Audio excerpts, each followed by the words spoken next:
में आ रहे हैं और जनता से मैं अपील करूंगा कि ज्यादा से ज्यादा संख्या में आकाश आनंद जी का मनोबल बढ़ाने के लिए 2 तारीख को शाम 4 बजे सन्नी बाजार चौक में झोरीपुर नियर बसपा कार्यालय पर पहुंचे और जितने भी मुद्दे हैं जो बीजेपी ने और आम आदमी पार्टी ने, कांग्रेस ने दिए, आम आदमी ने भी आरक्षण का जो सबसे पहला मुद्दा उठाया था, जो दलितों को आरक्षण बाबा साहब से जब आजाद भी नहीं हुआ था, सभी देश आजाद भी नहीं हुआ था, उससे पहले भी 1939 में आरक्षण मिल गया था और ये कल के आए हुए चमचे वो आरक्षण के हटाने की बात कर रहे हैं।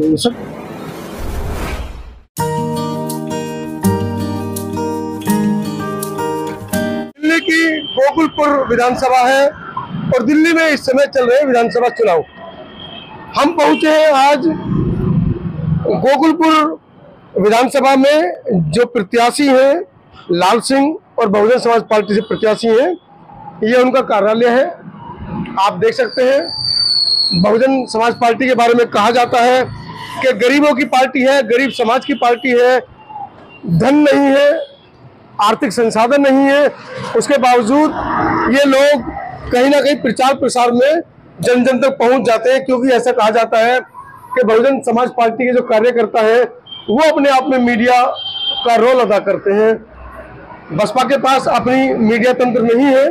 मान्यवर काशीराम साहब मनी मीडिया और माफिया तीनों के ही खिलाफ थे। उन्होंने अपने कार्यकर्ताओं को ये संदेश दिया था कि मनी माफिया और मीडिया से हमारे बहुजन समाज पार्टी के कार्यकर्ता दूर रहेंगे।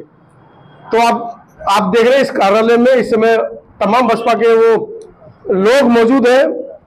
पहली पीढ़ी से बाबूजी हैं, दूसरी पीढ़ी से भी लोग हैं और तीसरी पीढ़ी के भी लोग हैं। तीन पीढ़ी के लोग यहाँ पर खड़े हैं। महिलाओं की संख्या भी है। जानेंगे इस बार का चुनाव किन मुद्दों को लेकर है और क्या रणनीतियां हैं, क्योंकि जैसे मैंने पहले बताया कि मीडिया इनके पास नहीं है। तो ये वो लोग हैं जो मौखिक रूप से घर घर जाकर जन जन तक जाकर अपने पंपलेट, अपने पर्चे बांटकर प्रचार प्रसार करते हैं। पहले इधर से लेते हैं, परिचय दीजिए अपना। मेरा नाम स्वाति गौतम है। क्या है आपके पास इस क्षेत्र में, क्या पद है? विधानसभा कोष अध्यक्ष। विधानसभा कुछ कोष है ना? कोष में नहीं है, बहुत सारा है। बहुत सारा है। परिचय दीजिए। जी, मेरा नाम सुबोध कुमार है, मैं झोरीपुर प्रधान में रहता हूँ। जी, पार्टी में क्या है? पार्टी में कुछ नहीं, निष्पक्ष में कार्यकर्ता है। जी, कार्यकर्ता। परिचय आपका? जितेंद्र सिंह। जितेंद्र क्या है पार्टी में, कार्यकर्ता है आप? जी नहीं, मैं प्रचार करता हूँ। प्रचारक है आप। परिचय दीजिए। मेरा नाम विकास बोध है, मैं झोरीपुर वार्ड अध्यक्ष हूँ। वार्ड अध्यक्ष जी। बाबू जी, आपका तो बहुत बड़ा अनुभव, मुझे ऐसा लगता है कि बसपा के अंदर आप जब बसपा बनी थी तभी से आप शायद जुड़े हैं।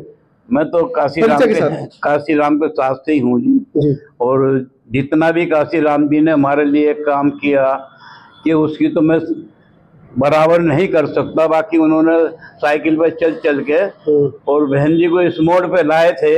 बहन जी उस समय पे कह रही थी, मैं तो वो IAS की तैयारी कर रही थी। उसने कहा कि आपको ऐसा बना दूंगा कि IAS जो है तुम्हारा आगे पीछे घूमेंगे, मैं पोस्ट पे ला के तुम्हें दिखा, पर तुम मेरे साथ आ जाओ।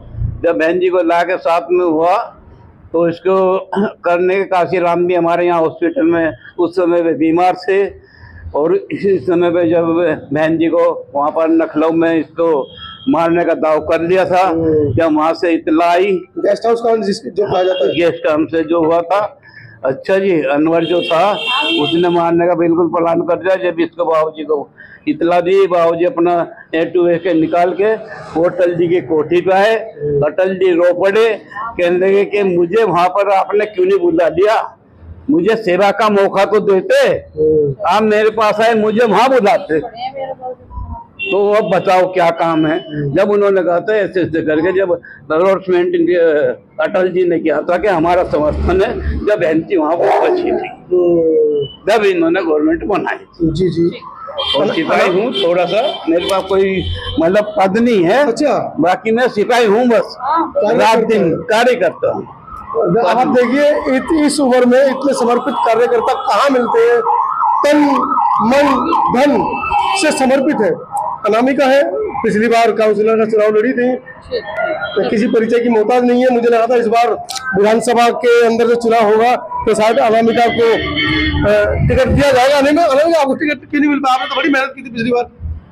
कुछ नहीं ऐसा कुछ नहीं है, बस बोला था किसी कारणवश पे मेरे पेपर रेडी नहीं थे। अच्छा। हाँ, तैयार नहीं हो पाए जब बोला गया, जब तक नहीं रहे, अगर पहले बोल देते तो हो जाता। शायद हो जाती है। हाँ। चलिए कोई बात नहीं, फिर भी आप बसपा की लगातार वो कंटिन्यू कार्य करता है। अभी भी आप देख रहे हैं कि टिकट नहीं मिल पाया या किसी वजह से नहीं हो पाया, उसके बावजूद नाराज नहीं है। चाहती तो पेपर तैयार करके किसी और पार्टी में भी जा सकती थी ना।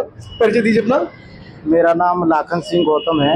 मैं समता सैनिक दल का उत्तरी पूर्वी जिले का जिलाध्यक्ष हूँ। जी, समता सैनिक दल के लोग भी प्रचार प्रसार कर रहे हैं। मेरा नाम रामेश्वर सिंह कटारिया है। मैं दिल्ली नजफगढ़ से बिलोंग करता हूँ। 2 बार दिल्ली में नजफगढ़ से बसपा के नजफगढ़ से 2 बार बसपा के टिकट पर चुनाव लड़ा हूँ और कई प्रदेशों में काम किया और उड़ीसा प्रदेश का प्रभारी रहा हूँ। कोई बात नहीं, चलिए अब करते हैं चर्चा चुनाव के ऊपर। अनामिका, क्या क्या समस्याएं हैं, जिन समस्याओं को लेकर या जिन रणनीतियों को लेकर आप चुनाव में उतर रहे हैं इस बार? देखिए, यहाँ पे पानी की समस्या हुई जो एक आम है, ठीक है, और पानी है, काफ़ी मुद्दे हैं। आज ये डेंटिंग पेंटिंग का काम चल रहा है, ठीक है, ये सड़कें टूटी पड़ी है चौराहे पे। हाँ, बस डेंटिंग पेंटिंग का ही काम हो रहा है, उसे नया काम कुछ नहीं हो रहा है। कह रहे केजरीवाल ने पूरी दिल्ली को बिल्कुल स्वर्ग बना दिया है। नहीं, ऐसा आप इससे आप भी परिपक्व हो, हम भी जानते हैं और क्षेत्र की जनता भी जानती है कि कितना काम हो रहा है, कितना दिखावे का काम हो रहा है। तो ऐसा कुछ काम मुझे तो हमें किसी को नहीं लग रहा कि कुछ काम हुआ है। अगर काम होता तो सुरेंद्र जी को घबराने की जरूरत ही नहीं पड़ती, ठीक है। उन्हें वो और केजरीवाल मुद्दे पे अगर वो काम करते तो उन्हें 2100 रुपए का लालच ना देना पड़ता। तो भाई बिजली फ्री, पानी फ्री, बस फ्री, आना फ्री, जाना फ्री, आपके लिए तो फायदे की चीज है। बिजली फ्री है मेरा यहाँ के, मैं आपको अभी से शुरू से ही अपने बिल निकाल के दिखा दूंगी। मेरे यहाँ 25-30 हजार के बिल आते हैं। 25-30 हजार से आज तक कोई बिल कमी नहीं आया है, ठीक है। बात मेडिसिन की ले लीजिए, अभी आप हॉस्पिटलों की बात कर रहे हो, वहाँ आपको पैरासीटामोल तो दे देंगे 2 रुपए की गोली, और जो बड़ी दवाइयाँ होंगी ना 100 रुपए का पत्ता होगा या 150 रुपए की कोई भी क्रीम वगैरह होगी, ठीक है, वो आपको मेडिकल से ही लेनी पड़ेगी। दवाई नहीं मिल पा रही है, वहाँ कोई प्रबंध नहीं है, और जाके आप हालातों को देख सकते हो क्या स्थिति वहाँ की है। हॉस्पिटलों की कुछ प्रोवाइड नहीं है। रही बात बसों की, अब आप बस को देख लीजिए। बस बोल रहे दिल्ली में महिलाओं के लिए फ्री है, और जैसे ही महिला बसों में जाती है भग के उस बैठने की कोशिश करते हैं, ड्राइवर उसे तेज रफ्तार में भगा के ले जाते हैं। कहाँ फ्री है उसमें? बहाने हैं। सारी एसी बसों में महिलाएं घूम रही है, उनकी सुरक्षा के लिए कमांडर रखे हुए भाई। क्या बात, आज कमांडो की आप बात कर लीजिए। इतने सारे अभी इतने देखे उसमें वो लगाए गए थे, वो सब हटा दिए गए। आज सब बेरोजगार है। मुद्दों इतने रोजगारों की ये बात कर रहे थे, कहीं कुछ नहीं है, सब बहकावा दिखावे का काम हो रहा है। दिखावा बता रही है कहीं 3 बार वो मुख्यमंत्री बन गए, 4थी बार उन्होंने अपनी एक महिला सहकर्मी मुख्यमंत्री। आप सड़क देख लो ना, दूर क्यों जा रहे हो, सड़क देख लो ना। किसी के घर में मलेरिया हो रहा, किसी के घर में कुछ हो रहा, इतने मच्छर है। अब तो केजरीवाल ने कर दिए मच्छर पैदा। देख लो ना, वो पानी में ही है। सफाई की व्यवस्था होती यहाँ पर तो शायद यहाँ कोई बीमारी ना पड़ता, और यहाँ के हालात ऐसे। सफाई कर्मचारी तो सड़कों पे खड़े, वो अपनी सैलरी मांग रहे हैं, तो सफाई कौन करेगा भाई? उनको ही सैलरी नहीं मिल रही है 2-2, 3-3 महीनों की, वही अभी बिना वेतन के घूम रहे हैं, आंदोलन कर रहे हैं। आप भी देख सकते हो आए दिन ये खबरें, भाई आप ही लोग लगाते हो, हम भी देखते हैं। वो अपना वेतन मांगते हैं, अभी तक एमसीडी का शायद वेतन भी उन लोगों को प्राप्त नहीं। 3 महीने हो रहे, 3 महीने उनको पे भी नहीं मिल रही। आप कैसे कह दोगे कि हाँ ये केजरीवाल सरकार हितैषी है लोगों की? नहीं है, ये सब दिखावा है। और हम चाहते हैं कि इस बार हम क्षेत्र की जनता से अपील है, और हमारे सभी क्षेत्रवासी हम लोगों के साथ है। हमने डिसीजन, क्षेत्र की जनता ने डिसीजन ले लिया है कि इस बार लाल सिंह जी, इस बार लाल सिंह जी और बसपा की सरकार। जी, हमें बहन जी से एक ही शिकायत है जी, अभी शिकायत भी है। कम से कम कैंडिडेट को कम से कम 1 महीना पहले या 2 महीने पहले उतारे, कि जिसे कि जनता जान जाएगी वह हमारा कैंडिडेट है। अब 8 दिन में क्या उसकी पहचान होगी, क्या गलियों में घूमेगा, क्या उसको बताएंगे? सिर्फ ये है। बिल्कुल ये सवाल मैंने कई बसपा नेताओं से पूछा है कि पहले 6 महीने पहले प्रभारी प्रत्याशी उतार दिए जाते थे, अब ऐसा क्या है कि 10 दिन के अंदर आप लोग कर रहे हैं। हमारे साथ विकास है। विकास जी सर। युवा नेतृत्व, पिछली बार तुमने बड़े तीखे तीखे इंटरव्यू दिए थे, इस बार क्या कहना है, क्या मुद्दे लेकर आए हो? मेरे पहले बात तो मैं अपने जोरीपुर की समस्या बताऊंगा। हमारे यहाँ पे विधायक भी आम आदमी का और निगम पार्षद भी आम आदमी का। हमारे यहाँ पे दो बोध विहार है, दोनों बोध विहार ऐसे खंडर हो चुके हैं कि उनपे दीवार भी गिर के गिर रही है। ठीक है, सांवल्य बोध विहार है जिसको सांवल्य धर्मशाला के नाम से जाना जाता है, उसका बजट 3 बार पास हो चुका है, 3 बार से 4 बार उसकी एप्लीकेशन दी जा चुकी है, लेकिन विधायक जी कह देते हैं कि एलजी ने रोक रखा, उसने रोक रखा, सारे बहाने बना दिया और कोई जनता का पागल बनाना है और कुछ करना नहीं। अंबेडकर गेट जो मेरे पैदा होने से भी पहले से वहां पे गेट बना हुआ है, आज वो गड्ढे में जा लिया। इतनी ऊंची ऊंची रोड बना दी कि वो गड्ढा जो जब गाड़ी निकलते है तो वो उसकी छत अड़ने लग जाती है, उस पर भी किसी का ध्यान नहीं। क्यों? अगर दलितों पे ध्यान दे लिया तो जो और लोग हैं उन पे ध्यान नहीं दे पाएंगे, उनकी वोट कट जाएगी। लेकिन दलित तो विधायक जी सुरेंद्र जी हैं, उनको तो सर्वश्रेष्ठ विधायक का पुरस्कार मिला है, आप कह रहे हो आपके पर ध्यान नहीं दे रहे हो? सर्वश्रेष्ठ विधायक अवार्ड बहुजन समाज पार्टी में जब विधायक थे उस टाइम पे मिला था, आज दिलवा के दिखा दो।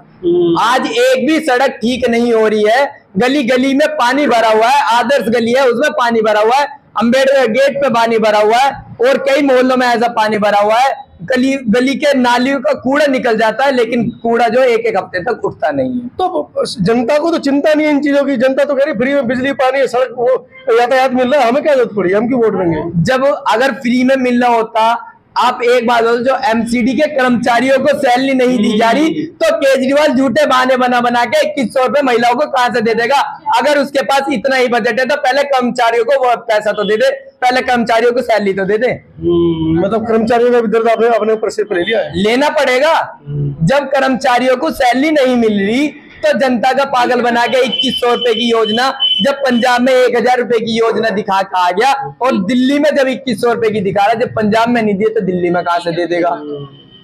तो क्या लग रहा है इस बार लाल सिंह जी प्रत्याशी बनाए, बहन जी ने 10 दिन का बड़ा छोटा सा समय मिला है प्रचार प्रसार का, जिता पाएंगे?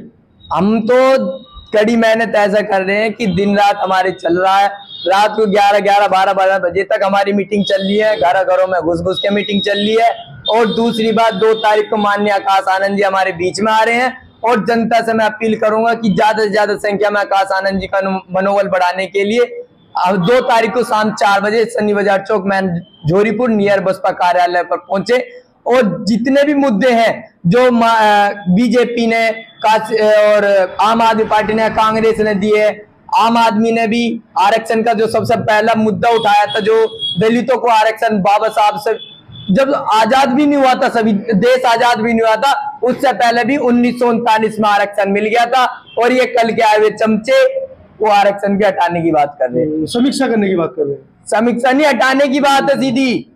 आज क्रीमी लेयर लगा दिया, कल को फिर दूसरा, आज अगर जनता चुप हो जाती, अगर बीएसपी चुप हो जाती, कल को इन्हें पता चल जाता बस पता चुप है, दलित चुप है, आप जो है इसका बिल्कुल जड़ से खत्म कर दो, आरक्षण खत्म हो गया। अगर जनता और दलित बहुजन समाज पार्टी नेतृत्व नहीं लेती 21 अगस्त को भारत बंद का, तो आरक्षण उसी दिन खत्म हो गया था। बहन जी के नेतृत्व लेके प्रधानमंत्री तक की कुर्सी हिल गई, तो शाम के टाइम ही रीट्वीट कर दिया कि आरक्षण में क्रीमी लेयर लागू नहीं होगा। आम आदमी ने सबसे पहले आरक्षण पे ही उंगली उठाई थी। दलितों का जो ये कह रहे हैं कि महिलाओं के लिए बस फ्री, ठीक है, महिलाओं के लिए बस फ्री कर रखी है, घरों में पानी फ्री दे रखा है, बिजली फ्री दे रखी है। मैं उनसे ये पूछना चाहूंगा कि आपका जो SC ST का फंड आता था, आप एक भी फंड मेरे को दिखा दो कि हाँ इतना फंड हमारा रिलीज हुआ है SC ST OBC का। लगा दिया है, लगा दिया सारा जनताओं में, जो दलितों का था, SCO का था, वो सब में बांट दिया। तो तुम्हारा दलित होने का फायदा कहाँ रह गया और आरक्षण मिलने का फायदा क्या रह गया? बीजेपी वालों ने बाबा साहब के ऊपर इतने अत्याचार किए, संसद में से बाबा साहब की मूर्ति हटा दी, बिरसा मुंडा की मूर्ति का तीर बाबा साहब की तरफ करा दिया। बाबा साहब के ऊपर संसद के अंदर जिन्हें अपने खाने पीने का पता नहीं, अपना होश का पता नहीं, आज जो बाबा साहब की बदौलत संसद में बैठ के मंत्री पद पर बैठ गए, वो बाबा साहब को कह रहे हैं कि फैशन बना दिया। अरे अगर फैशन बना दिया है तो तुम बाबा साहब के नाम पर दलित प्रोग्राम क्यों कर रहे हो? दलित प्रोग्राम कर रहे हैं क्यों? दलित प्रोग्राम कर दो, जनता जो दलित है वो सब हमारी तरफ आ जाएंगे। नहीं, अब ये तो दलितों का हित में बोल रहे हैं, लेकिन दलितों को ये नहीं पता कि आज वो तुम्हारे ऊपर गुड़ डाल रहे हैं, कल को तुम्हारे ऊपर मिर्ची भी डालेंगे। चलिए, तो इस तरह के तेज तर्रार युवा बहुजन समाज पार्टी के अंदर है, तो आप समझिए कि बहुजन समाज पार्टी की सरकार बनने की कगार पर क्यों नहीं होगी।